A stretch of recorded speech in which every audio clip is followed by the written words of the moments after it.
ছয়জন বন্ধুর একটি গ্রুপ জঙ্গলে একদিন একটি অদ্ভুত স্কুল দেখতে পায়, যার নাম হলো হেল ইউনিভার্সিটি। কৌতূহলবশত তারা সবাই ওই স্কুলে ঢোকে, কিন্তু এই কৌতূহলের কারণেই তারা আটকে যায় এমন এক মৃত্যু ফাঁদে যেখান থেকে বের হওয়া অসম্ভব। কারণ এই স্কুলের রুলস হলো একবার এখানে প্রবেশ করলে এখান থেকে আর কোনোভাবেই বের হওয়ার কোনো সুযোগ নেই, এবং এখানে তাদেরকে জোর করেই ভর্তি করানো হয়। এই স্কুলের আরো কিছু অবৈধ নিয়ম আছে, যার মধ্যে একটি হলো সন্ধ্যা 7টার পরে যে কাউকে মেরে ফেলা যাবে। তো চলো জানা যাক এই স্কুলের রহস্যটা আসলে কি, কে এই স্কুল পরিচালনা করছে, বা তারা এই 6জন বন্ধু কি এই ভয়ানক স্কুল থেকে বের হতে পারবে কিনা। তো শুরু করার আগে তোমাদের কাছে আমার রিকোয়েস্ট, তোমরা আমাদের চ্যানেলটাকে প্লিজ সাবস্ক্রাইব করে দিও। তো চলো শুরু করা যাক।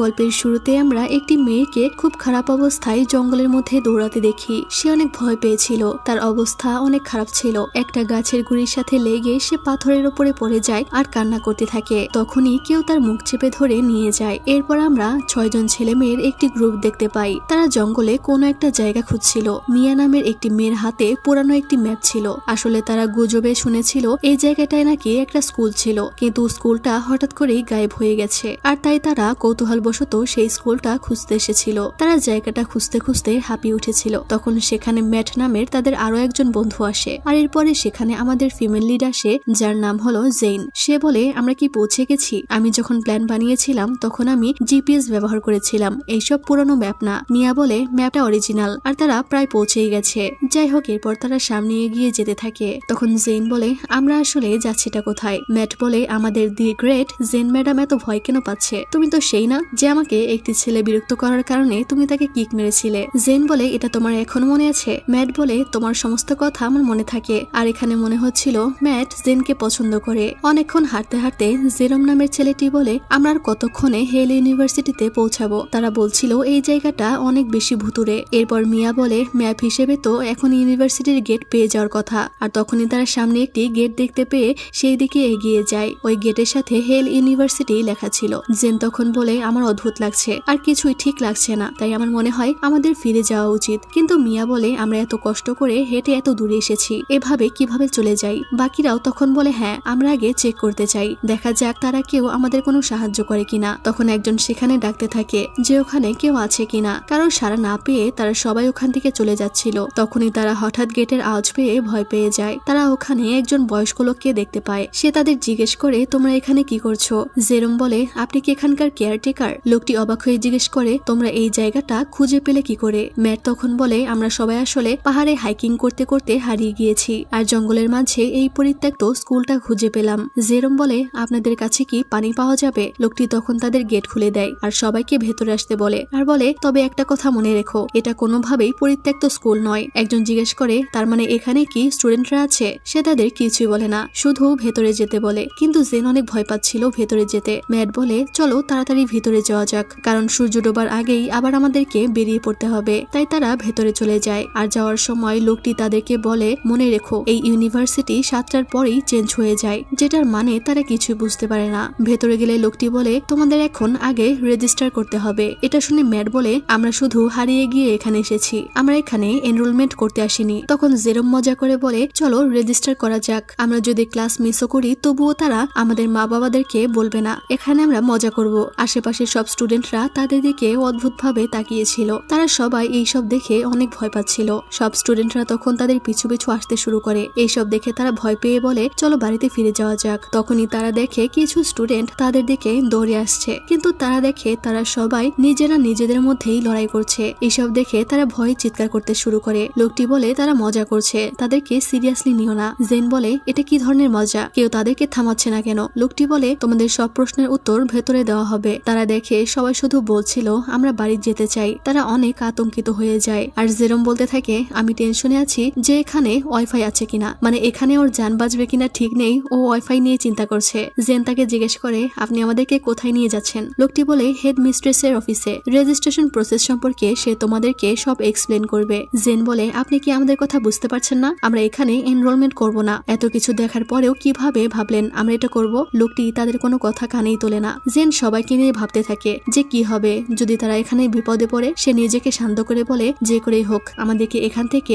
সেফলি বের হতেই হবে। এরপর তারা প্রিন্সিপালের রুমে আসে। প্রিন্সিপাল তাদেরকে নিজের পরিচয় দেয় আর বলে আমি madam Violet, headmistress of Hell University. Jane বলে বাইরে যে দাঙ্গা হাঙ্গামা হচ্ছে এই সম্পর্কে কি আপনি সবকিছু জানেন? সে বলে এটা নিয়ে ভেবো না, এটা সবসময় হয়েই থাকে। তখন সে ওই পিয়ন যার নাম হলো ফ্রান্সিসকো তাকে কিছু ডকুমেন্টস দিয়ে সেগুলো পূরণ করতে বলে। মিয়া তাদেরকে জিজ্ঞেস করে এখানে টিউশন ফি কত টাকা, যা শুনে তারা দুজনে হাসে। আর ম্যাডাম ভায়োলেট বলে এখানে কোনো টিউশন ফি নেই, এখানে সবকিছু ফ্রি। ম্যাট বলে এটা কি পাবলিক ইউনিভার্সিটি? সে বলে না, এটা প্রাইভেট ইউনিভার্সিটি। তবে তোমাদের ক্লিয়ার করে দেই যে এটা অন্যান্য প্রচলিত সব ইউনিভার্সিটির মতো সাধারণ ইউনিভার্সিটি নয়। জেন বলে এর মানে কি? সে বলে সন্ধ্যা 7টা থেকে ভোর 5টা পর্যন্ত সময়কে আমরা ব্লাডি নাইট বা রক্তময় রাত বলি। এখানে তোমরা যা চাইবে সবকিছু ফ্রিতে পাবে, এমনকি কাউকে মেরে ফেলাও এখানে অ্যালাউড আছে। যা শুনে তারা সবাই অনেক ভয় পেয়ে যায়। সে বলে আমি তোমাদেরকে ঘরে থাকার সাজেস্ট করব, রুম লক করে তোমরা ঘরে থাকো, যদি বাইরে যাও তাহলে হতে পারে যে তুমি আর জীবিত ফিরবে না।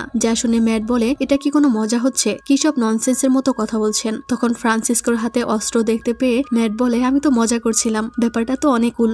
জেন বলে কুল মাই ফুট, এগুলো পাগলামি, চলো আমরা সবাই এখান থেকে চলে যাব। এই লোকগুলো আসলে পাগল। তাকে ভ্যানেসা আটকায় আর বলে এটাই তো সেই অ্যাডভেঞ্চার যেটা আমরা খুঁজছিলাম তাই না? তাই প্লিজ তাদের কথা মেনে নাও। আর তাছাড়াও আজকের রাতটা কাটানোর মতো কোনো জায়গা নেই, বাইরে থাকা আরো ভয়ানক। ম্যাডাম ভায়োলেট তখন ফ্রান্সিসকোকে বলে দেয় তাদের সবাইকে তাদের রুমে নিয়ে যেতে। আর সে জেনকে বলে ভয় থাকা ভালো, কারণ একমাত্র ভয় থাকলেই তুমি এই জায়গায় সার্ভাইভ করতে পারবে। তাই সাবধানে থেকো, কারণ একটা সময় তোমার বন্ধুরাও আর বিশ্বাসযোগ্য থাকবে না, কখনোই অসতর্ক হবে না, হলেই তো জানো যে কি হবে। এরপর তাদেরকে হোস্টেলে আনা হয়। সবাই রুম খুঁজতে থাকে আর জেন শুধু ভাবতে থাকে জায়গাটা অনেক অদ্ভুত। তারা রুমগুলো ভাগ করে নেয়। ম্যাট জেনকে জিজ্ঞেস করে তোমার কি হয়েছে? সে বলে আমি আমার বোন আলিসনকে অনেক মিস করছি। ম্যাট বলে তো চিন্তা করো না, জাস্ট চিল করো, হোস্টেল সহ বাকি সবকিছু ফ্রিতে। জেন বলে কি বলছো এসব? তুমি তো অলরেডি স্কুলে পড়ো তাই না? ম্যাট তখন তাকে বলে আসলে স্কুল থেকে আমাকে বের করে দেওয়া হয়েছে, এমনকি সে এটা তার মা বাবাকেও বলেনি। সে জেনকে বলে এটা কাউকে না বলতে।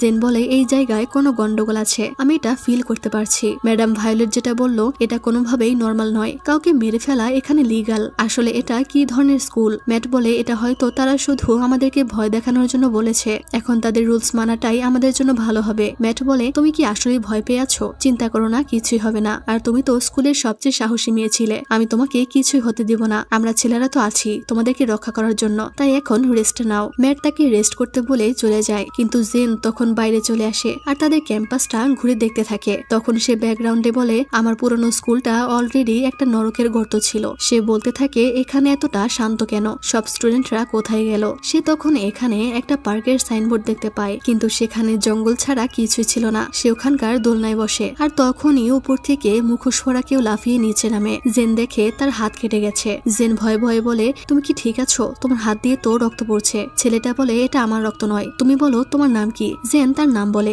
সে বলে তোমাকে দেখে মনে হচ্ছে তুমি অনেক ভালো মেয়ে, কিন্তু তুমি খুব শীঘ্রই ছুরি ব্যবহার করবে এখানে সার্ভাইভ করার জন্য। এই বলে সে একটা ছুরি বের করে আর সেটা ফেলে দেয়। জেন ভয়ে ভয়ে বলে তুমি কে? সে বলে আমি তোমার বন্ধু নই আর এখানকার কেউই তোমার মতো নয়, কিন্তু আমি তোমাকে এখন ফ্রিতেই যেতে দিব, কারণ এখন 6:30 বাজে, তোমার কাছে এখনো আধা ঘন্টা বাকি আছে। তাই রুমে গিয়ে সব দরজা বন্ধ করে ফেলো, সবাই এখন তোমার বন্ধুদের উপর নজর রাখছে। এই বলে সে চলে গেলে জেন ভয়ে দৌড়ে ওখান থেকে চলে আসে। এদিকে তারা সবাই কথা বলছিল যে তাদের ফ্যামিলি তাদের নিয়ে অনেক বেখেয়াল, তাদের মা বাবা হয়তো ভাবছে তারা কোথাও পার্টি করছে। ডেভ তখন বলে এত অতিরিক্ত চিন্তা করো না, আমাদের মা বাবারা অবশ্যই আমাদের নিয়ে চিন্তা করে। আর তখনই হঠাৎ ভ্যানেসা চিৎকার করতে থাকে, যার শব্দ শুনে তারা দৌড়ে তার কাছে আসে, কিন্তু তারা দেখে ভ্যানেসা আসলে ওয়াইফাই নেই বলে চিৎকার চেঁচামেচি করছে আর বলছে এখানে ওয়াইফাই, ফোনের নেটওয়ার্ক কোনো কিছুই নেই, আমাকে মা বাবাকে কল করতে হবে, তারা হয়তো আমাকে নিয়ে চিন্তা করছে। মিয়া বলে কাল আমরা বাকিদের সাথে কথা বলবো, হয়তো তাদের কাছে কোনো উপায় আছে। সে বলে কাল মানে? আমার ইনস্টা ফলোয়ার্সরা হয়তো আমার জন্য ওয়েট করছে। সে মেকআপ বের করতে থাকলে মিয়া বলে এটা কি করছো? সে বলে সুন্দর দেখানো সবচেয়ে বেশি ইম্পর্টেন্ট, যদি আমি মারাও যাই তবুও সুন্দরভাবে মারা যাব, চিন্তা করো। তখনই সেখানে জেন চলে আসে আর বলে তার পার্কে একটি ছেলের সাথে দেখা হয়েছিল যার শরীরে রক্ত ছিল, সে তাদেরকে ওয়ার্নিং করেছে। সে বলে আমরা এখানে এসে অনেক বড় ভুল করে ফেলেছি, এটা কোনোভাবেই মজা নয়। তারা বলে সে হয়তো তোমার সাথে মজা করেছে। আর তখনই 7টা বেজে গেলে অ্যালার্ম বেজে ওঠে, অর্থাৎ ব্লাডি নাইট শুরু হয়ে গেছে। সবাই তাদের দিকে দৌড়ে আসতে থাকলে তারা তাড়াতাড়ি করে দরজাটা চেপে ধরে। বাইরে একজন আরেকজনকে কুপিয়ে হত্যা করছিল। দরজা লক করে করে তারা ওখানে একটি টেবিল ধরে রাখে। এইসব দেখে তারা অনেক ভয় পেতে থাকে। তারা সবাই কান্না করছিল। কিছুক্ষণ পর তারা চলে গেলে দেখা যায় বাইরের সেই ছেলেটা মরে পড়ে আছে। জেন বলে সকালে আমাদেরকে কোনো উপায় অবশ্যই বের করতে হবে। এরপর সকালে তারা ভায়োলেটের কাছে আসে আর তারা বলে তারা এই জায়গা থেকে চলে যেতে চায়। ভায়োলেট বলে কেন, তোমাদের কি সমস্যা? জেন বলে এই ইউনিভার্সিটি সম্পূর্ণভাবে ইল্লিগাল, সরকার কেন কোনো কিছু করছে না? সে বলে কারণ এই ইউনিভার্সিটি সরকার থেকে মুক্ত, তারা আমাদের সংস্পর্শে কখনোই আসতে পারবে না। তারা বলে আমরা এখনই এই জঘন্য স্কুল থেকে চলে যেতে চাই। ভায়োলেট বলে আমাদের এখানে রুলস আছে, একবার তুমি এখানে প্রবেশ করলে এখান থেকে আর ফিরে যাওয়ার কোনো অপশন নেই। ম্যাট বলে আমাদের এখান থেকে যেতে দিন। সে বলে না, তোমরা এটা পারবে না, কারণ তোমরা নিজ ইচ্ছাতেই এখানে প্রবেশ করেছিলে, তাই এখন তোমাদেরকে এর ফল ভোগ করতেই হবে। জেরম চিৎকার করে গালাগালি করতে থাকে আর বলে আমরা পুলিশকে রিপোর্ট করব। সে বলে ঠিক আছে করো, কিন্তু প্রথমে আগে এখান থেকে বের হওয়ার উপায় বের করো, যদি তোমরা পারো তোমাদেরকে কেউ থামাবে না। আর এখন আমি ব্যস্ত, তাই তোমাদের কথা শেষ হলে তোমরা ইউনিফর্ম পরে ক্লাসে চলে যাও। ভ্যানেসা চিৎকার করে বলে আমরা কি এখানে পড়াশোনা করতে যাচ্ছি? এখানে কি হত্যা ছাড়া আমরা আর কিছু শিখতে পারবো? ভায়োলেট বলে তবুও হেল ইউনিভার্সিটি একটি স্কুল আর এখানকার টিচার্সরা হলো বেস্ট টিচার, তোমরা অন্যান্য স্কুলের তুলনায় তাদের থেকে অনেক বেশি কিছু শিখতে পারবে, এমনকি তাদের স্যালারিও নর্মাল নয়, কিছু সময় তারা ডাবল বা ট্রিপল টাকা পায়। তাই এখন দেরি না করে তোমরা ক্লাসে চলে যাও, কারণ স্কুল গভর্নমেন্ট প্রেসিডেন্ট যদি তোমাদেরকে দেখে ফেলে তাহলে এর পরিণতি ভয়ানক হবে। এরপর তারা স্কুলে চলে আসে। ওয়াশরুমে এসে তারা বলতে থাকে যে আমরা এখন এখান থেকে কিভাবে বের হব, আমরা কি আদৌ বের হতে পারবো? তখনই সেখানে একটি মেয়ে এসে হাজির হয় আর বলে তাহলে তোমরাই সেই নতুন স্টুডেন্ট। আর এই মেয়েটির নাম হলো নিকি। সে বলে কাল আমি শুনলাম যে 6টি ইঁদুর এখানে প্রবেশ করেছে। নিকি তখন বলে আমি তোমাদের একটা টিপস দিতে চাই, যদি কেউ তোমাদেরকে ধরার চেষ্টা করে তাহলে তোমরা তাদের হাত কেটে দিবে, কারণ এখানে দয়া করা মানেই বিলাসিতা, এমনকি এখানে সার্ভাইভ করতে কিছু সময় তো একজন আরেকজনকে কেটে খায়। তাই আমি যদি তুমি হতাম তাহলে একা একা চলতাম, কারণ কাউকেই বিশ্বাস করা ঠিক নয়। ভ্যানেসা বলে আমাদেরকে নিয়ে তোমার চিন্তা করতে হবে না, আমরা এই জায়গা ছেড়ে চলে যাব। সে হেসে বলে তোমাদের কি মনে হয় তোমরা এই জায়গা ছেড়ে কখনো যেতে পারবে? ঠিক আছে, যখন কোনো রাস্তা বের করবে তখন তাহলে আমাকেও বলো। জেন বলে কেন, তুমিও কি জানো না এখান থেকে কিভাবে বের হতে হয়? সে বলে তারা কি তোমায় বলেনি যে একবার এখানে প্রবেশ করলে এখান থেকে বের হওয়া যায় না? এই বলে নিকি ওখান থেকে চলে যায়। এরপর একটি ক্লাসে জেন আর জেরোম আসে। তখন জেন সবাইকে দেখে অবাক হয়ে যায়, কারণ সবাই নর্মাল ছিল। এরপর সে নিকির পাশের সিটে গিয়ে বসে। তার পাশে আরেকটা মেয়ে ছিল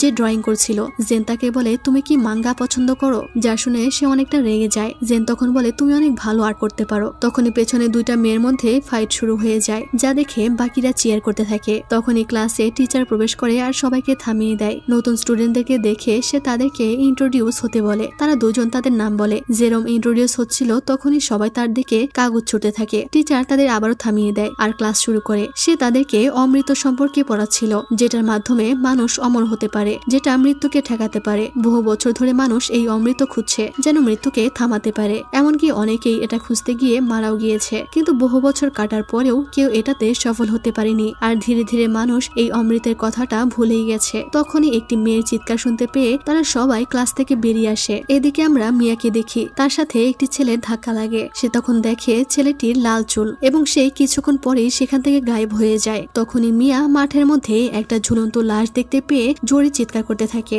এদিকে জেন এই চিৎকার শুনে জেরোমকে বলে এটা তো মিয়ার কণ্ঠ। এদিকে আমরা দেখি মিয়া সেই লাশ দেখে ভয়ে চিৎকার করছিল। তখন জেন একটি মেয়ের থেকে জানতে পারে এই স্কুলে আসলে দুইটা পাওয়ারফুল গ্যাং আছে, একটার নাম হলো ব্ল্যাক গ্যাং, আরেকটার নাম হলো ডেভিল গড। মেয়েটি বলে এই কাজটা ব্ল্যাক গ্যাং এর কাজ, কারণ তার গলার মধ্যে পেরেক ঢুকানো হয়েছে, যেটা তাদের চিহ্ন। আর এখন হয়তো ভয়াবহ যুদ্ধ আসতে যাচ্ছে, কারণ এই ছেলেটা হলো রেস সিলভানিয়ার একমাত্র ছোট ভাই। জেন বলে রেস সিলভানিয়াটা কে? সে বলে ডেভিল গডের লিডার। আর এখন এই দুই দলের মাঝে আবারও ভয়ানক যুদ্ধ বাঁধতে যাচ্ছে, তোমরা তাদের থেকে দূরেই থেকো। তখনই সেখানে একটি ছেলে এসে সবাইকে ক্লাসে চলে যেতে বলে, আর ছেলেটা অদ্ভুতভাবে জেনের দিকে তাকিয়ে থাকে। এরপর ক্লাসে একজন টিচার কিছুটা লেট করে আসে। তখন নিকি তাকে বলে আপনি লেট করে ফেলেছেন, আর আপনি কি জানেন না সুপ্রিম ওইসব মানুষদেরকে ঘৃণা করে যারা লেট করে। জেন মনে মনে বলে এই মেয়েটা কে, আর এত অ্যাটিটিউড কেন দেখায়, আর এই সুপ্রিমটাই বা কে? টিচার নিকিকে সরি বলে ক্লাস শুরু করে, কিন্তু নিকি শুধু জেনের দিকেই অদ্ভুতভাবে তাকিয়ে থাকে আর জিজ্ঞেস করে তুমি কি সবকিছু জানো?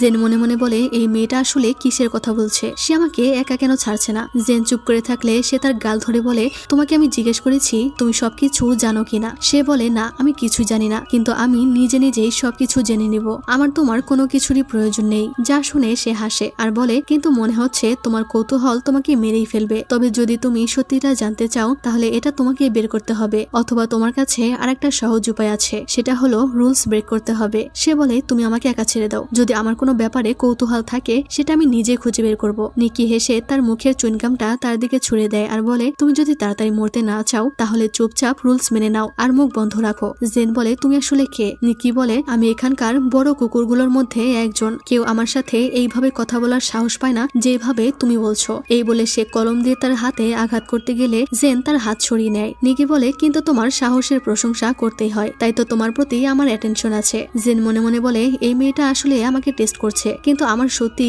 ইউনিভার্সিটির সম্পর্কে কিছু জানার আছে, আর তাই সে নিকিকে জিজ্ঞেস করে আমি জানতে চাই আসলে এই ইউনিভার্সিটিতে কি চলছে। কিন্তু তখনই টিচার তাকে ডেকে ক্লাসে মনোযোগ দিতে বলে, তাই জেন আর কিছু বলে না। এরপর ক্লাস শেষে সবাই কথা বলছিল যে তারা স্কুলের অনেক জায়গায় অনেক রক্ত দেখেছে। মিয়া বলে তোমরা কি ওই লাল চুলওয়ালা ছেলেটাকে দেখেছো? তারা বলে না, এখানে লাল চুলওয়ালা কোনো ছেলে নেই। সে বলে আমি সত্যি তাকে দেখেছি, কিন্তু সেই ছেলেটা হঠাৎ করেই কোথাও গায়েব হয়ে গেল। তারা বলে তুমি লাশ দেখেছো, তাই হয়তো ভয়ে তুমি উল্টাপাল্টা কিছু দেখেছো। এরপর তারা বলে এখানে জেন আসেনি, তাদের সবার এখানে দেখা করার কথা ছিল। এদিকে আমরা দেখি জেন আসলে নিকিকে ফলো করছিল, কিন্তু নিকি এটা বুঝতে পেরে একটা জায়গায় লুকিয়ে যায় আর তাকে পেছন থেকে হঠাৎ করেই হামলা করে দেয় আর বলে এখন মরার জন্য প্রস্তুত হয়ে যাও। তুমি হয়তো জানো না আমি অনেক মানুষকে মেরে ফেলেছি, তুমি কি সেই লিস্টে যেতে চাও? জেন বলে কে তুমি? সে বলে আমি নিকি কোল্ট, নেক্সট টাইম আমাকে বিরক্ত করবে না। এই বলে সে চলে যায়। এদিকে সবাই জেনের জন্য অপেক্ষা করছিল। ম্যাট তো জেনের জন্য অনেক চিন্তিত হয়ে যায়, কারণ ম্যাট জেনকে পছন্দ করত।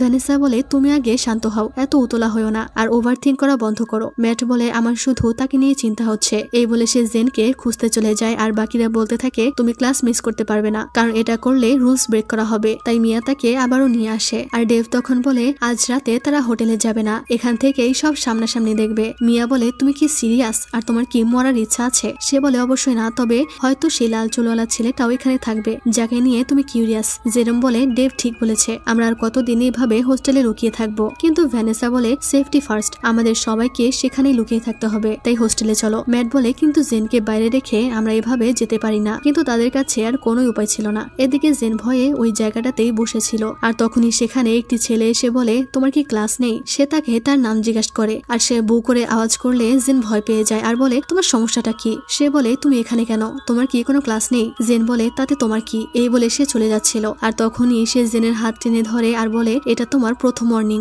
জেন প্রচুর চিৎকার করে হাত ছাড়ানোর চেষ্টা করতে থাকে। সে বলে ক্লাস টাইমে যদি আমি আবারও তোমাকে এখানে দেখি তাহলে আমি তোমার হাত ভেঙে দেব। এই বলে হাত ছেড়ে দিলে জেন পড়ে যায় আর জিজ্ঞেস করে যে সে কে। তখন সে বলে তার নাম হলো এস আর সে হলো এই স্কুলের supreme student government president. Jane ভাবে এটাই কি সেই সুপ্রিম যার কথা তখন নিকি বলছিল? তাকে কি সবাই ভয় পায়? আর তখন জেন দেখে এস তার হাত যেখানে ধরেছিল সেখানে পুড়ে গেছে আর এজন্যই সে এত চিৎকার করছিল। আর এরপর সে ক্লাসে চলে আসে আর ম্যাট তার হাত দেখে বলে সেখানে কি হয়েছে আর কে করেছে এটা? তখন টিচার এটা দেখে বলে এটা তোমার প্রথম ওয়ার্নিং ছিল, এরপর আর সেম ভুল করো না। সে তাকে ফার্স্ট এড বক্স দেয় আর বলে দ্বিতীয় ওয়ার্নিং এ আরো ভয়াবহ শাস্তি দেওয়া হয়। দেব বলে কিন্তু এটা কে করেছে? টিচার বলে সুপ্রিম করেছে, তাই তোমরা কোনো রুলস ভেঙো না, দ্বিতীয়বার তুমি এত লাকি হবে না। জেন ম্যাটকে বলে সে একদম ঠিক আছে। ম্যাট বলে আমি তোমার জন্য অনেক চিন্তিত ছিলাম, নেক্সট টাইমে তুমি আমাকে ছাড়া কোথাও যাবে না। এরপর জেন ভাবে এই স্কুলের অনেক সিক্রেট আছে, একটা ভুল মুভমেন্টের জন্য আমাদের বিপদ হতে পারে, তাই সাবধানে থাকতে হবে। কিন্তু যদি আমি কিছু না করি তাহলে আমরা কিভাবে এখান থেকে বের হব? তখনই সে ম্যাটকে কিছু ছেলেদের সাথে কথা বলতে দেখতে পায় আর তাকে জিজ্ঞেস করে সে তাদের সাথে কি কথা বলছিল। ম্যাট বলে তেমন কিছু না। আর এরপর আমরা এসকে দেখি তখন একটি মেয়ে তাকে গত রাতের হত্যাকাণ্ডের ব্যাপারে রিপোর্ট করছিল, যে গত রাতে 10 জন মারা গেছে আর কিছু হতাহত হয়েছে। মেয়েটির নাম ছিল ফ্রিজি, যে হলো এস এর সেক্রেটারি। তখন ছেলেটি বলে 10 জন না, আসলে 15 জন মারা গেছে, তাছাড়াও রেড সিলভানিয়ার ছোট ভাইও মারা গেছে। আর এই ছেলেটার নাম হলো অনেল, সে হলো স্টুডেন্ট গভর্নমেন্টের ভাইস প্রেসিডেন্ট। ফ্রিজি বলে 15 জন, কিন্তু এটা তো আমার রিপোর্টে ছিল না। অনেল বলে তোমার ডাবল চেক করা উচিত ছিল। অনেল তখন বলে সে নতুন স্টুডেন্টদের সম্পর্কেও সব খবর নিয়েছে, যে তারা সবাই এখানে মিশে গেছে, তবে তাদের মধ্যে একটি মেয়ে আছে যে অনেক বেশি সাহসী। সে তার প্রথম ব্লাডি নাইটে ক্যাম্পাসে হাঁটছিল, এমনকি ক্লাসও মিস করেছে। মেয়েটির নাম হলো জেন। ফ্রিজি বলে কিন্তু আমার রিপোর্টে তো এসব কিছুই নেই। এস তখন তাকে বলে তোমার রিপোর্টে এত ভুল কেন? তুমি কি চাইছো আমি তোমাকে সেক্রেটারি থেকে বাদ দিয়ে দিই? এরপর এস তাদেরকে বলে জেনের ব্যাপারে তোমরা খোঁজ নাও, আমি তার ব্যাপারে সবকিছু জানতে চাই। অনিল বলে কিন্তু কেন?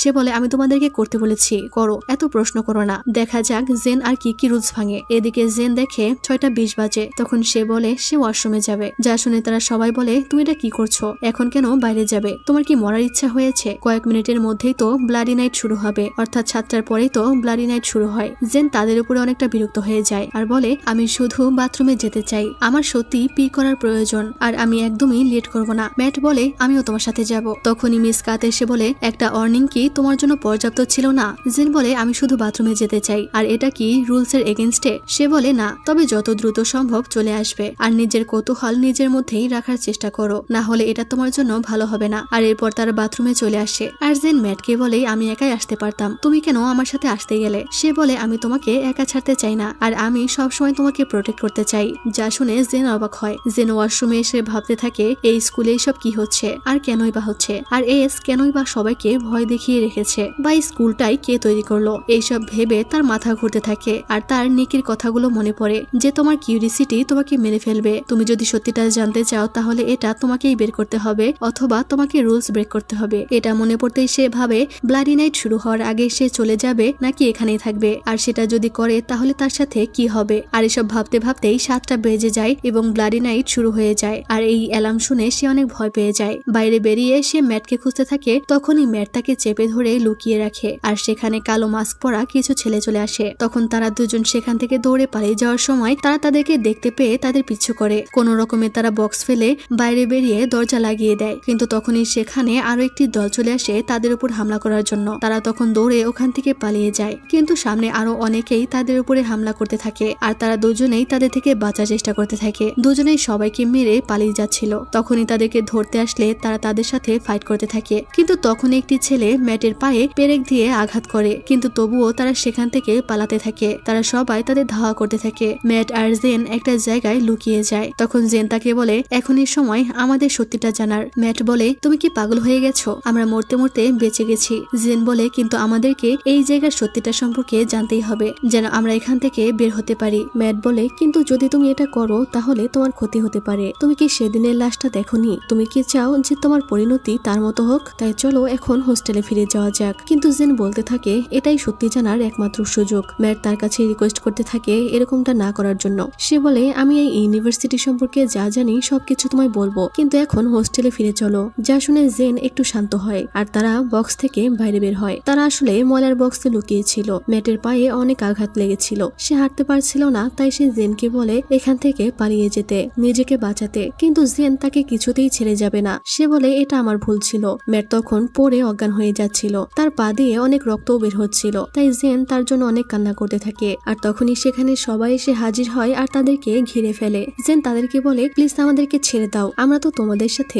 ভুল কোনো কিছুই করিনি। সে চিৎকার করে বলে তোমরা কেন আমাদের সাথে এরকম করছো? তখন সে কান্না করতে থাকে আর 3 পর্যন্ত গুনতে থাকে। আর তখনই সেখানে একটি ছেলে চলে এলে তাকে দেখে সবাই ওখান থেকে পালিয়ে যায়। ছেলেটির মুখেও মাস্ক ছিল, তবে তার মাস্কের কালার ছিল রেড কালার। সে তখন ম্যাটকে পিঠে তুলে নিয়ে যেতে থাকে। জেনও ভয়ে ভয়ে তার পেছনে যায়। এদিকে হোস্টেলে তারা প্রতিদিনের মতোই আবারও টেবিল চেয়ার দরজার কাছে রাখছিল। জেরম অনেক হাইপার হয়ে যায়। দেব তাকে শান্ত হতে বলে আর বলে বাইরে জেন আর ম্যাট আছে, তাদেরকেও এখানে আনতে হবে। জেরম বলে তুমি ঠিক বলেছ, আমাদের অপেক্ষা করতে হবে। কিন্তু মিয়া বলে কিন্তু যদি তারা মারা গিয়ে থাকে তখন কি হবে? জেরম বলে তুমি কিভাবে এটা বলতে পারো, তুমি তো তাদের নিয়ে চিন্তা করছিলে। সে বলে আমি জানি না, আমার মাথা ঠিক নেই, কারণ আমি অনেক ভয় পেয়ে আছি।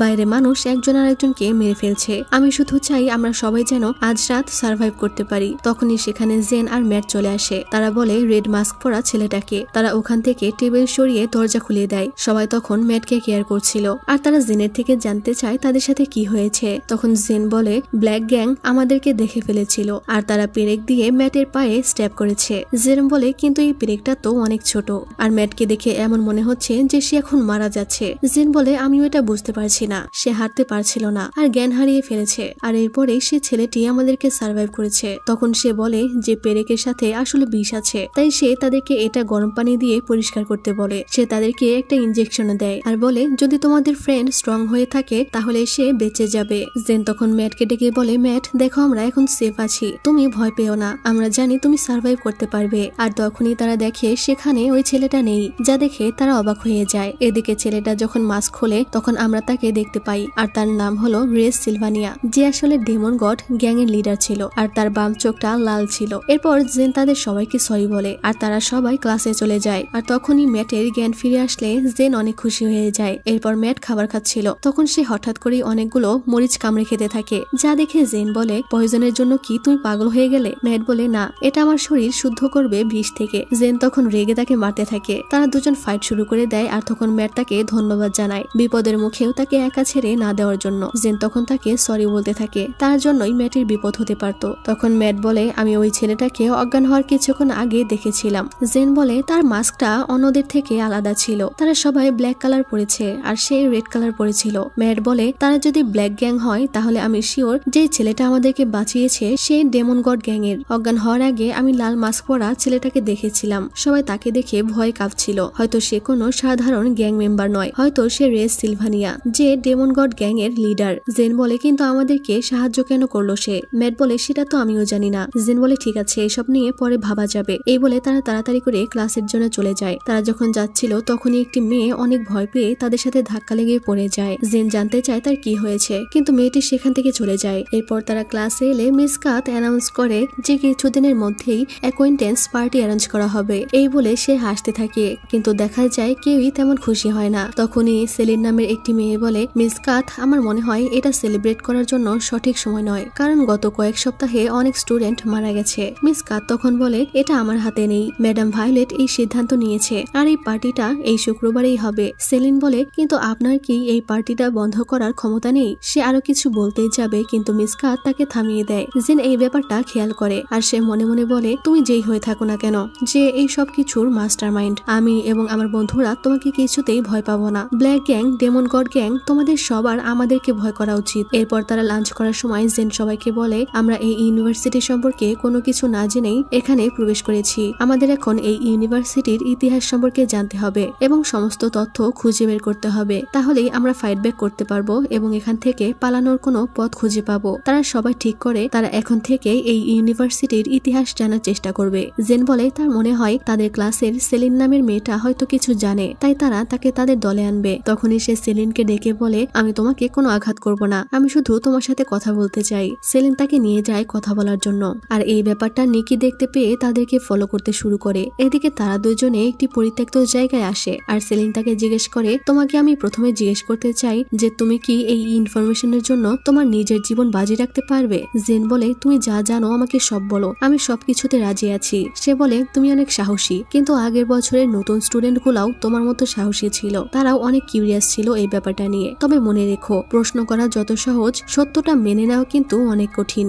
জেন বলে আমি তবুও সব জানতে রাজি। তখন সেলিন বলতে থাকে, সে বলে হেল ইউনিভার্সিটির নাম আগে ফিলিপাইন হাই ইউনিভার্সিটি ছিল, শুধুমাত্র ধনী এবং পাওয়ারফুল স্টুডেন্টরাই এখানে পড়াশোনা করতে পারত। কিন্তু সবকিছু চেঞ্জ হয়ে যায় যখন ফাউন্ডার ডক্টর কুইজন তার মেমোরি হারিয়ে ফেলে। সে অনেক ভালো একজন নামকরা সায়েন্টিস্ট ছিল, কিন্তু সে তার রিসার্চের জন্য এই স্কুলের উচ্চ টিউশন ফি কাজে লাগাতো। ধীরে ধীরে সে তার মনুষ্যত্ব হারিয়ে ফেলে। সে তার রিসার্চ নিয়ে এতটাই অবজেস্ট হয়ে যায় যে স্কুলের স্টুডেন্টদেরকে সে ব্যবহার করতে শুরু করে। সে একটা ফর্মুলা বানানোর চেষ্টা করছিল, অমরত্বের ওষুধ বানানোর চেষ্টা করছিলেন তিনি, কিন্তু একদিন হঠাৎ করেই এই স্কুলের সমস্ত এক্সিট ব্লক করে দেওয়া হয়, বাইরে যাওয়ার আর কোনো পথই রাখা হয় না এবং আমাদের এই ইউনিভার্সিটিকে পুরো ফিলিপাইন শহর থেকে গায়েব করে দেওয়া হয়। আমি জানি না তারা এটা কিভাবে করেছে, কিন্তু আমাদেরকে আর কেউই খুঁজে পায়নি, আমাদের মা বাবাও না, কারণ কারোরই কোনো কিছু করার ক্ষমতা ছিল না। আমিও ওইসব স্টুডেন্টদের মধ্যে একজন যারা প্রথমবারের মতো এই জাহান্নামে ফেসে গিয়েছিল। আমরা একটা গোপন জগতের মধ্যে আটকে গেছি।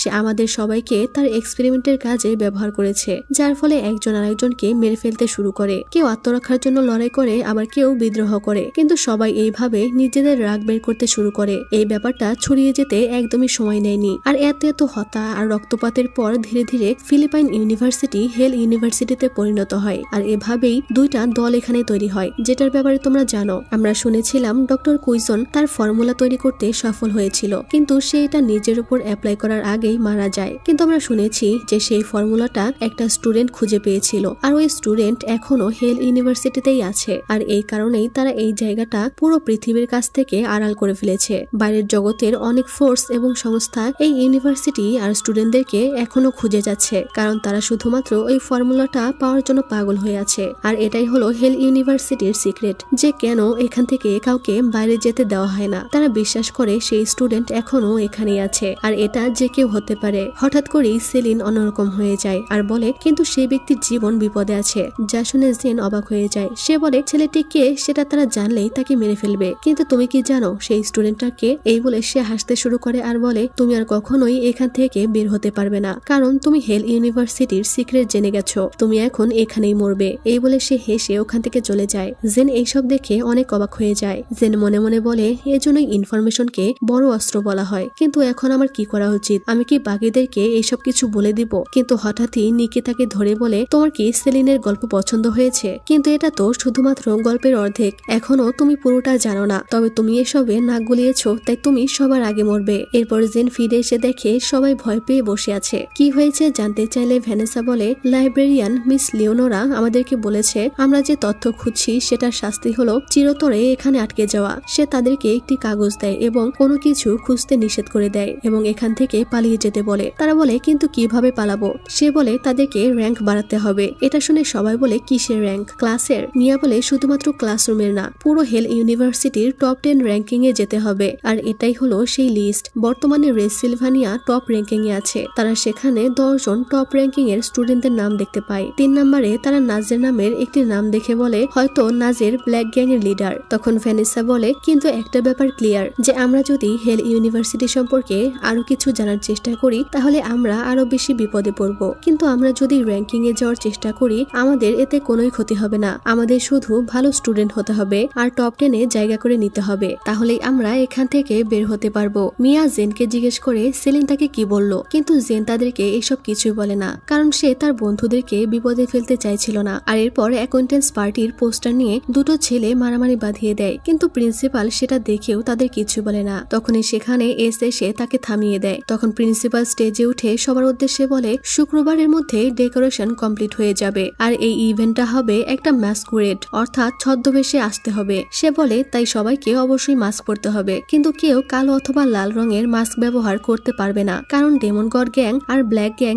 এই কালারের মাস্ক পরে। যারা গ্যাং এর বাইরে তারা এই কালার পরতে পারবে না। আর ওই দিন রাতে ব্লাডি নাইট বন্ধ ঘোষণা করা হবে। সেদিন কাউকে হত্যা করা নিষেধ। কেউ যদি এই রুলস ভাঙে তাকে মৃত্যুদণ্ড শাস্তি দেওয়া হবে। সে তখন এসকে ডাকে বাকি অ্যানাউন্সমেন্টের জন্য। এস সবাইকে বলে সে ওই দিন ইভেন্টে অংশগ্রহণ করবে না, কিন্তু সবাইকে সে সাবধান করে বলে আমি তোমাদের সবার ওপর নজর রাখবো। এরপর জেন স্কুলের দেওয়ালে একটা নোটিশ দেখতে পায় যেখানে লেখা ছিল স্টুডেন্ট গভর্নমেন্ট প্রেসিডেন্টের সেক্রেটারি পজিশন নিয়োগ দেওয়া হবে, মানে ফ্রিৎজিকে এস তার সেক্রেটারি পজিশন থেকে বাদ দিয়ে দিবে। আর তখনই সেখানে ফ্রিৎজি এসে তার পাইপাড়া দিয়ে ঝগড়া শুরু করে দেয় আর বলে তুমি আমার পথ কেন আটকে আছো? আমি হলাম এখানকার সুপ্রিমের secretary miss, I don't care তোমার নাম। জেন বলে কিন্তু তুমি ফর্মার সেক্রেটারি, তুমি কি পড়তে পারো না? ফ্রিৎজি বলে এটা জাস্ট একটা কাগজ, আমি এখনো আমার পজিশন হারাইনি। জেন হেসে বলে তোমাকে অলরেডি তোমার পজিশন থেকে লাথি মেরে সরিয়ে দেওয়া হয়েছে, তাই তো নোটিশ দেওয়া হয়েছে মিস, আই ডোন্ট কেয়ার তোমার নাম। জেন একইভাবে কথাটা ফ্রিৎজিকে বলে আর বলে হয়তো তুমি এটার জন্য অযোগ্য ছিলে তাই না? এই বলে সে কাগজটা ছিঁড়ে তার মুখে ছুঁড়ে মারে। এতে ফ্রিৎজি প্রচন্ড রেগে তার চুল ধরে মারতে শুরু করে। তখন সে দেওয়ালের সাথে তার মাথা বারবার আঘাত করতে থাকে আর এতে জেনের মাথা ফেটে রক্ত ঝরতে থাকে। তখনই আবার অনেল এসে তাকে ধরে বলে তোমার সাহস কি করে হলো সুপ্রিমের সেক্রেটারিকে কষ্ট দেওয়ার, আর আমাদের একজনকে অপমান করা মানেই আমাদের সবাইকে অপমান করা। জেন বলে তোমার কি মনে হচ্ছে আমি তোমাদের কেয়ার করছি? সে বলে আমি আমার সমস্ত ক্ষমতা ব্যবহার করব তোমাকে ধ্বংস করতে। জেন বলে তোমার যত ক্ষমতা আছে তুমি ইউজ করতে পারো, কিন্তু এটা সত্যটা কখনোই বদলাবে না, কারণ ফ্রিৎজি একটা কুকুর আর তুমি হলে একটা গাধা। যা শুনে অনিল তাকে মারতে যায়, কিন্তু ঠিক তখনই সেখানে এসে তার হাত ধরে ফেলে আর তাকে দূরে সরিয়ে দেয় আর বলে যদি তোমরা আর একবার তার গায়ে হাত দাও তাহলে তোমাদের দুজনের জন্য এটা থার্ড ওয়ার্নিং হবে। অনিল বলতে থাকে এটা নাকি জেনের দোষ। অনিল এক্সপ্লেন করতে চায়, কিন্তু এস চিৎকার করে সবাইকে রুম থেকে বের হয়ে যেতে বললে সবাই দৌড়ে চলে যায়। তখনই জেন পড়ে যাচ্ছিল, কিন্তু এস তাকে ধরে ফেলে। জেন তাকে বলে আমাকে এখনই মেরে ফেলো।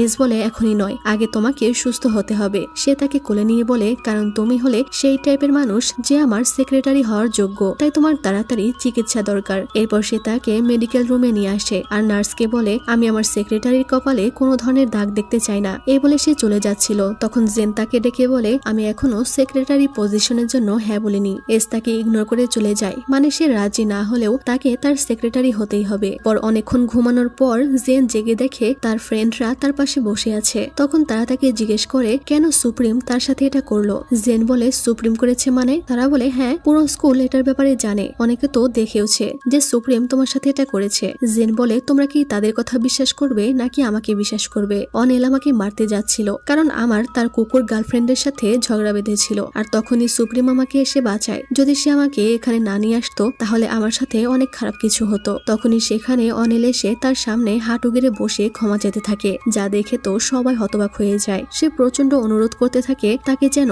জেন ক্ষমা করে দেয়। এক পর্যায়ে মাথা নত করে কান্না শুরু করে দেয় আর বলে, মিস জেন প্লিজ আমাকে ক্ষমা করে দিন, কারণ আমি এখনই মরতে চাই না। এটা শুনে সবাই আরো অবাক হয়। জেন তখন তাকে ক্ষমা করে দেয় আর এখান থেকে চলে যেতে বলে। তারা জেনকে জিজ্ঞেস করে ভাইস প্রেসিডেন্ট কেন তার থেকে এইভাবে ক্ষমা চাইলো। সে বলে তোমরা এটা নিয়ে ভেবো না, এটা তেমন কিছু না। আর এরপর অ্যাকোয়েন্টেন্স পার্টির দিন চলে আসে, সবাই এনজয় করতে থাকে আর সবাই নিজ ইচ্ছা মতো মাস্ক বেছে নেয়। তখন আমরা জেনদেরও এখানে দেখতে পাই, তারাও মাস্ক পরে পার্টিতে আসে আর তারা বলে আজকে এই জায়গাটাকে নর্মাল স্কুলের মতো মনে হচ্ছে। ছেলেরা তখন মেয়েদেরকে বলে দেয় তাদের আশেপাশেই থাকতে, আজকে ব্লাডি নাইট নিষিদ্ধ, কিন্তু সাবধানের তো মার নেই। তারা কাউকে বিশ্বাস করতে পারে না। তখনই সেখানে লাল চুলওয়ালা সেই ছেলেটাকে মিয়া দেখতে পায় আর সে বাকিদেরকেও দেখায়। সবাই একে একে পার্টিতে এন্ট্রি করে আর গ্যাং মেম্বাররা লাল এবং কালো রঙের মাস্ক পরেছিল। এরপর সেখানে ফ্রিজি এসে অ্যানাউন্স করে যে সে আজকে রাতের হোস্ট। সে সবার প্রশংসা করে বলে যে সবাইকে অনেক গর্জিয়াস লাগছে, কিন্তু নতুন স্টুডেন্ট মানে জেনদেরকে সে সবার সামনে অপমান করে। যাই হোক, এরপর সে প্রিন্সিপালকে স্টেজে ডাকে আর প্রিন্সিপাল পার্টি শুরু করতে বলে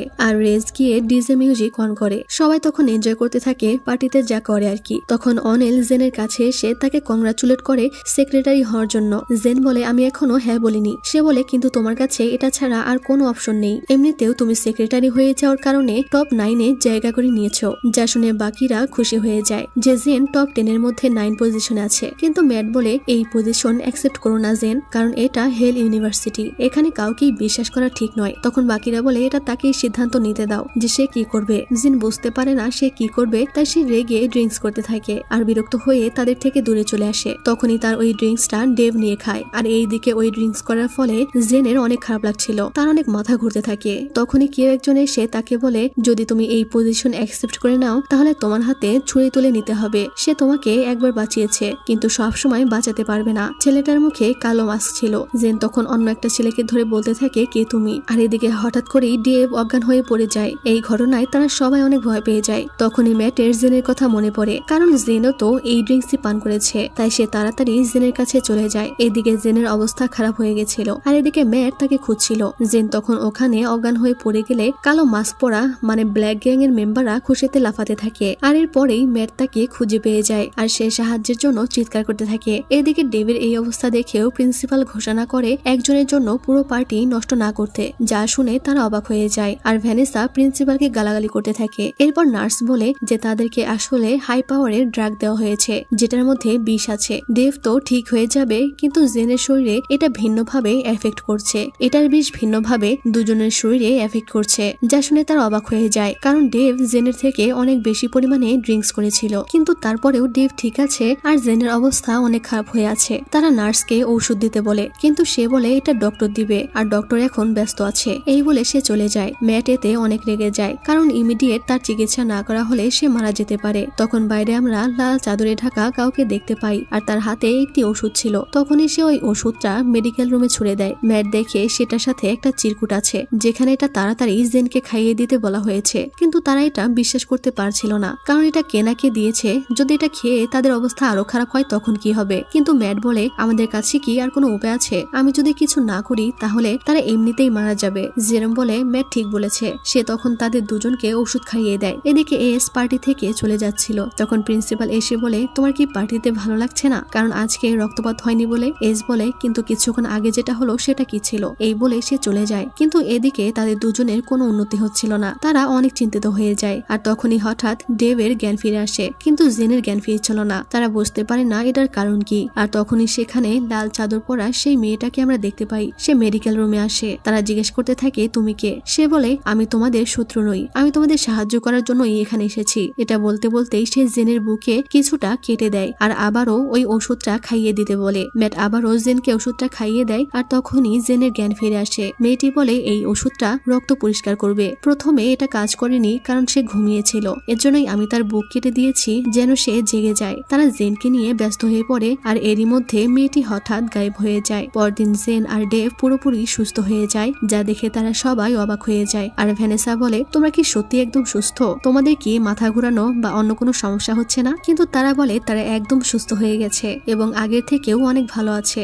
জেন বলে কিন্তু ওই মেয়েটা কে ছিল যে আমাদেরকে বাঁচালো? তখনই টিচার চলে এলে তারা জিম ক্লাসে চলে যায়। তখন ক্লাসের সেলিন তাকে বিরক্ত করতে থাকে আর বলে তোমার কাউকেই বিশ্বাস করা উচিত নয়, এমনকি তোমার ফ্রেন্ডদেরকেও না। জেন তখন বিরক্ত হয়ে ক্লাস থেকে বেরিয়ে আসে আর তখনই সে আবারও সেই মেয়েটাকে দেখতে পায়। মেয়েটি কিছু একটা দেখে ভয় পাচ্ছিল, সে তার পেছনে যেতে শুরু করে আর জেনকে যেতে দেখে ম্যাট, জেরোম আর ডেভও তাকে ফলো করতে শুরু করে। এদিকে জেন ওখানে এসে মেয়েটিকে খুঁজছিল আর বলছিল আমি তোমাকে সাহায্য করতে চাই। সে দরজা খুলে মেয়েটির এই অবস্থা দেখে চিৎকার করতে থাকে আর তখনই সেখানে সবাই চলে আসে আর বলে এখন তো 7টা বাজেনি, তাহলে কে তার এই অবস্থা করলো? মেয়েটির এই অবস্থা দেখে জেনের বমি চলে আসে আর তখনই স্টুডেন্ট গভর্নমেন্টের অ্যাডমিন এসে সবাইকে তাড়িয়ে দেয় আর জেনকে তার অফিসে নিয়ে যেতে চায়। তারা বলে জেন কিছুই করেনি, মেয়েটির আগেই এই অবস্থা হয়েছে। সে বলে আমরা শুধু তার সাথে কথা বলবো। এরপর সেখানে সে জেন দেখে এস পায়ের উপর পা তুলে বসে আছে, যা দেখে জেন ভাবে অ্যাডমিন কেন তাকে ভয় পাচ্ছে। এস তাকে বসতে বলে। জেন তাকে সরাসরি বলে যদি এটা ওই মেয়েটার ব্যাপারে হয়ে থাকে তাহলে আমি বলতে চাই আমি এটার সাথে ইনভলভ নই। এস বলে তুমি অনেক রুড, আর তুমি কি ভুলে যাচ্ছ যে তুমি এসএসজি প্রেসিডেন্টের সামনে বসে আছো? যাই হোক, আমি তোমার ব্যাপারে বলার জন্যই ডেকেছি, তোমার এসএসজি সেক্রেটারি পজিশনের ব্যাপারে। জেন বলে আমি কতবার বলবো যে আমি এই পজিশনের ব্যাপারে ইন্টারেস্টেড নই। এস বলে আমি তোমার মতামত চাইনি, আমি তোমাকে পিক করেছি এই জবের জন্য, তাই তোমাকে এটা করতেই হবে। সে বলে আমি এটা করতে চাই না। এস বলে তুমি হয়তো জানো না যে এসএসজি সেক্রেটারি হলে তুমি কতগুলো সুযোগ সুবিধা পাবে, এটাতে তোমার অনেক বেনিফিট আছে, তুমি সবকিছু জানতে পারবে। একবার তুমি এই পজিশন পেয়ে গেলে তুমি সবাইকে কন্ট্রোল করার ক্ষমতা পাবে এবং মানুষ তোমাকে ভয় পেতে শুরু করবে। জেন তখন বলে আমি এটা ভেবে দেখবো। তখন এস তাকে জিজ্ঞেস করে তুমি এখন কেমন আছো? গত রাতের ব্যাপারে আমি জানতে পেরেছি।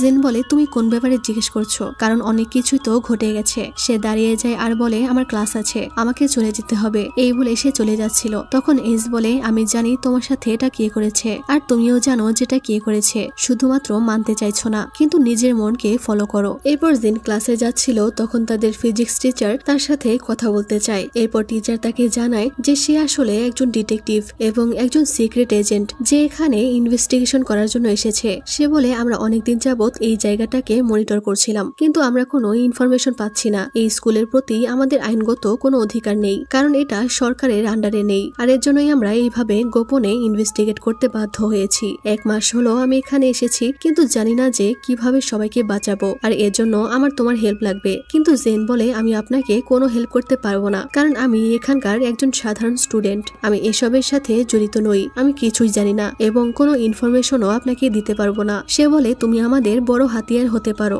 যদি তুমি এস এর অফার গ্রহণ করো, মানে যদি এসএসজি সেক্রেটারি হও, কারণ এটা হতে পারলে তোমার হাতে অনেক ইনফরমেশন চলে আসবে। এখানে একটা সিক্রেট ল্যাব আছে যেখানে ওই ফর্মুলাটা রিসার্চ করা হয়েছিল, তুমি ওই ল্যাবের লোকেশন খুঁজে পেতে পারবে। সে বলে ডক্টর কুইজন আসলে মারা যায়নি, বরং তাকে হত্যা করা হয়েছিল ওই ফর্মুলাটা নেওয়ার জন্য। তাদের কাছে ফর্মুলার কপি রয়েছে, কিন্তু সেটা অসম্পূর্ণ ছিল। ডক্টর কুইজন একজন স্টুডেন্টকে বেছে নিয়েছিল যে সমস্ত উপাদান একটা জায়গায় লুকিয়ে রাখবে, আর এরপর থেকে এটা লোকেশন কেউই জানে না। তারা এখনো ওই স্টুডেন্ট আর ওই উপাদানগুলোকে খুঁজছে, কিন্তু তাদের আসল উদ্দেশ্য হলো ওই ফর্মুলাটা খোঁজা। তারা ওই ফর্মুলার মতোই আরো কিছু খুঁজছে। তারা এখন ওই হিডেন ল্যাবেই এটা খুঁজে যাচ্ছে, তাই আমাদেরকে ল্যাবটা খুঁজে বের করতে হবে এবং তাদেরকে থামাতে হবে দেরি হওয়ার আগেই। তাই আমি তোমার সাহায্য চাই, তোমাকে অবশ্যই এই অফারটা গ্রহণ করতে হবে, তুমি একমাত্র যার সাহায্যে আমরা এই জাহান্নাম থেকে বের হতে পারবো। জেন বলে কিন্তু আমি আপনাকে বিশ্বাস করতে পারছি না, আশা করি আপনি বুঝতে পারছেন। এরপর ফিরে এলে ভ্যানেসা বলে তুমি এতক্ষণ কোথায় ছিলে? তারা নিয়ে যাওয়ার পর তোমাকে কি বললো? তারা কি তোমায় টর্চার করেছে বা আঘাত করেছে? ভ্যানেসার কথা শুনে সে অনেকটা অবাক হয়ে যায় আর বলে না, তারা আমাকে টর্চার করেনি। আর এরপর সে এখান থেকে বের হওয়ার উপায় খুঁজছিল, তাই সে বই পড়তে শুরু করে। ম্যাট বলে এটা করা বোকামি, কারণ এখান থেকে বের হওয়ার কোনো উপায় নেই, যদি থাকতো তাহলে আমরা এতদিন খুঁজে পেতাম। জেন বলে তাহলে কি আমরা হার মানবো? ম্যাট বলে না, কারণ আমরা প্রমিস করেছিলাম যে আমরা সবাই এখান থেকে একসাথে বের হব। একমাত্র ম্যাটই আছে যাকে সে মন থেকে বিশ্বাস করতে পারে। সে তার হাত ধরে ম্যাটকে ধন্যবাদ জানায় তাদের পাশে থাকার জন্য। ম্যাট তখন বলে তুমি যে কোনো সমস্যায় পড়ো বা তোমার যে কোনো প্ল্যান থাকুক না কেন, আমি সবসময় তোমার পাশেই আছি। আমি প্রমিস করছি আমি কখনোই তোমাকে ছেড়ে যাব না। যা শুনে জেন খুশি হয়ে যায় আর ম্যাট তার হাতে একটা কিস করে, কিন্তু তখনই র্যাক থেকে সব বইগুলো পড়ে যেতে থাকে। আমরা দেখি এস সেখানে ছিল, আর এসব দেখে সে অনেক রেগে গেছিল, মানে হতে পারে সে জেনকে পছন্দ করতে শুরু করেছে। এস ওখান থেকে চলে যায় আর তারা বলতে থাকে এটা কি ভূমিকম্প ছিল? তারা বুঝতে পারে না যে ব্যাপারটা কি হলো। হলো। এরপর ব্লাডি নাইট শুরু হয় আর সবাই বাইরে প্রচুর মারামারি করতে থাকে। এদিকে জেন সেক্রেটারি পজিশন আর আন্ডারকভার মিশন এই সবকিছু নিয়ে চিন্তা ভাবনা করছিল। সে বুঝে উঠতে পারছিল না যে সে কি করবে। যদি সে এসকে হ্যাঁ বলে তাহলে তার অনেক পাওয়ার হবে, কিন্তু এখানে নিশ্চয় কোনো গন্ডগোল আছে। আর অন্যদিকে সাল আলভারেজ যে একজন সিক্রেট এজেন্ট, সে আমার থেকে সাহায্য চাইছে, কিন্তু আমি কি এটা করতে পারবো? আমি তো নিজেই নিজেকে বাঁচাতে পারি না। কিন্তু কি হবে যদি তারা দুজনেই আমাকে মিথ্যা বলে থাকে? এটাও তো হতে পারে যে তারা তাদের খেলায় আমাকে ব্যবহার করছে। সে অনেক কনফিউজড হয়ে যায়। এদিকে স্কুলের প্রত্যেকটা জায়গায় শুধু রক্ত লেগেছিল। সকালে সবাই ওগুলো পরিষ্কার করছিল। এইসব দেখে তারা ভাবে রাতে না জানি এখানে কি ঘটেছে। তখনই জেন সবাইকে বলে, আমি তোমাদের সাথে পরে দেখা করছি, আমার একটা জরুরি কাজ আছে। এই বলে সে চলে যায়। আমরা দেখি জেন এস এর কাছে এসেছে আর এস তাকে নতুন ইউনিফর্ম দিচ্ছে, মানে সে এস এর অফার অ্যাকসেপ্ট করেছে। সে এখন থেকে এস এর সেক্রেটারি। এস তাকে এটা পড়তে বললে সে বলে, এটা কি আমাকে এখনই পড়তে হবে? এস বলে হ্যাঁ। সে ড্রেসটা নিয়ে চলে যাচ্ছিল। তখন এস বলে, তুমি কোথায় যাচ্ছ? জেন বলে, রেস্ট রুমে, এটা চেঞ্জ করতে। এস বলে, না, তোমাকে এখানেই চেঞ্জ করতে হবে। জেন বলে, তোমার সামনে? এস বলে, কেন আমার সামনে করতে চাও? জেন বলে, তুমি স্বপ্ন দেখা বন্ধ করো। এস তখন হেসে ওখান থেকে চলে যায় আর দরজার কাছে গিয়ে পাহারা দিতে থাকে। এদিকে জেন মনে মনে খুশি হয় ঠিকই, কিন্তু সে মনে মনে বলে সে কি ভেবেছে যে আমি এইসব দেখে তার উপর ফিদা হয়ে যাব? সে এখনো একটা শয়তান। এদিকে সবাই কথা বলছিল, যদি জেন সেক্রেটারি হয়ে যায় তাহলে সে অনেক ইনফরমেশন পাবে আর তাছাড়াও সে তাদেরকে প্রোটেক্টও করতে পারবে। কিন্তু মিয়া বলে, কি হবে যদি সে এস এর বানানো জগৎ থেকে আর বেরিয়ে না হতে পারে? দেব বলে, মিয়া ঠিক বলেছে, ক্ষমতা ডেঞ্জারাস জিনিস, এটা বন্ধুদের খুব শীঘ্রই শত্রু বানিয়ে দিতে পারে। ম্যাট বলে, জেন একদম ওরকম নয়। তাছাড়াও আমরা জানি না জেনের জন্য কি অপেক্ষা করছে সেক্রেটারি হওয়ার পর। সুপ্রিমকে তো একদমই বিশ্বাস করা যায় না, তার মধ্যে কোনো ঘাপলা আছে। তারা মজা করে বলে, তুমি আসলে এস এর উপরে জেলাস হচ্ছ। এদিকে জেন চেঞ্জ করে তার সামনে আসলে এস তাকে পা থেকে মাথা পর্যন্ত ঘুরে ঘুরে দেখতে থাকে আর বলে, তোমাকে খুব সুন্দর লাগছে। এদিকে তারা কথা বলছিল আর তখনই সেখানে জেন আর এস চলে আসে। তারা তাকে দেখে অবাক হয়ে যায়, কারণ জেন সুপ্রিম সেক্রেটারির ব্যাচ পড়েছিল। কিছু ছেলে মেয়েরা প্রথমে তাকে নিয়ে মজা করে, কিন্তু তারা পরে বুঝতে পারে জেন সত্যিই সেক্রেটারি হয়ে গেছে। এজন্য তারা তাকে সরি বলতে থাকে। কিন্তু জেনের রূপ হঠাৎ করেই চেঞ্জ হয়ে যায় আর সে সবাইকে বলে, তোমরা আমার চোখের সামনে থেকে সরে যাও। সে তার বন্ধুদের সাথে কথা বলতে চায়, কিন্তু এস তাকে এখান থেকে চলে যেতে বলে। তাই সে তাদের সাথে কথা না বলেই চলে যায়, যা দেখে তারা অনেক অবাক হয়ে যায়। আর এখানেই এপিসোড 4 শেষ হয়। তো আরো বাকি 5টা এপিসোড এখনো আসেনি। প্রত্যেক সপ্তাহে একটা করে এপিসোড আসে। তো বুঝতে পারছো এখনো প্রায় 1 মাসের উপরে সময় লাগবে বাকি 5টা এপিসোড আসতে। তো ততক্ষণ পর্যন্ত তোমাদেরকে কিন্তু ধৈর্য ধরতে হবে। বাকি 5টা এপিসোড আসলেই আমি এক্সপ্লেন করে দিব। তো আজকের মতো এখানেই বিদায় নিচ্ছি। ভালো থেকো, সুস্থ থেকো, আল্লাহ হাফেজ।